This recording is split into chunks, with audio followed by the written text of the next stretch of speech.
days I'm just making video for the information for the guys who are working in the industry and who they don't know what is the way to start work.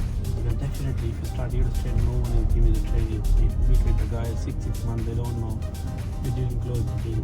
For me, I believe the first month is your closing month. The second month is closing month. If the third month you didn't close the deal, just switch the company because this place is not good for you. So this place is not for you. And sometimes the broker doing a mistake. But they're doing a mistake. They didn't keep in touch with the manager or the company main person who is doing the work. And that means sometimes they are not giving them the training plan.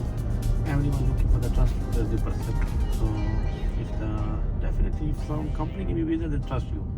But you have to build your own trust. You show them the work also. It's looking like this. You visit the building.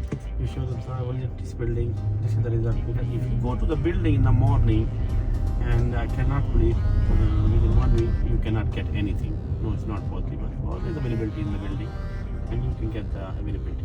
So stay tuned for more videos.